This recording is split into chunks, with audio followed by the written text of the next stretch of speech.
Bonjour mon père. Bonjour, cher journaliste. Vous avez assisté aujourd'hui à une séance de formation organisée dans le cadre du 70e anniversaire de la Déclaration universelle des droits de l'homme par le Conseil épiscopal Justice et Paix. En tant que représentant du directeur des enseignants, voilà, quel est votre mot à l'endroit de ça? D'abord, je voudrais rendre grâce à Dieu qui a créé l'homme à son image et à sa ressemblance et qui l'a doté d'une dignité inviolable. Et les droits de l'homme rappellent cela. L'être humain n'est pas une chose.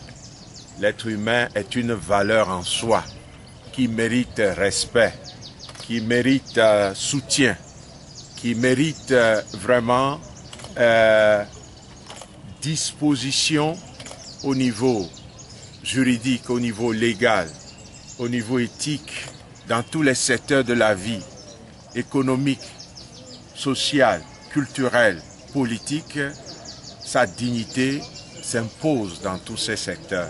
Pour ça, je rends grâce à Dieu, puisque les droits de l'homme reprennent cette vérité divine que l'homme est créé à l'image et à la ressemblance de Dieu, et il est inviolable. Cette formation va permettre aux enseignants cooptés de renforcer leur capacité en connaissance des droits humains, mais plus particulièrement de la Déclaration universelle des droits de l'homme, dont nous célébrons les 70 ans.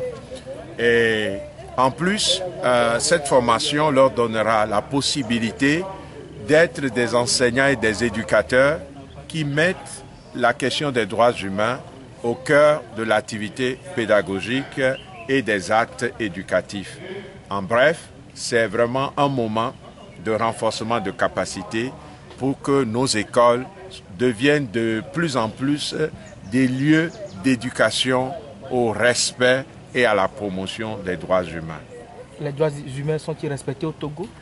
Dans notre pays, la situation particulière de ce moment et de cette période de crise montre que dans notre pays, les droits humains ne sont pas respectés comme on l'aimerait.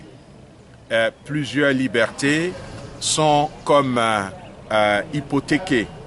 Par exemple, de sérieuses questions se posent sur la liberté de manifester, qui est un droit. Plusieurs questions se posent sur la sécurité des citoyens, qui est un droit. Plusieurs questions se posent sur l'inviolabilité de la vie humaine que notre Constitution reconnaît comme sacrée. Et dans tout ça, finalement, ce sont les droits politiques qui semblent faire problème. Parce que c'est un droit pour un peuple de désigner librement, par exemple, ses gouvernants et de leur retirer aussi librement le pouvoir s'ils estiment qu'ils n'ont pas respecté la vision et les objectifs. Mais dans notre pays, on voit plutôt que toutes ces situations qui sont liées aux droits humains ne sont pas respectées comme on l'aimerait. Et pour finir, nous avons encore des détenus pour des raisons politiques ou de manifestation ou autres, et qui sont dans les prisons. Et du coup, il y a tellement d'éléments que si nous arrivons à les mettre ensemble, nous pouvons dire que notre pays a encore du chemin à faire pour la promotion et la réalité des droits de l'homme au quotidien. Je vous remercie.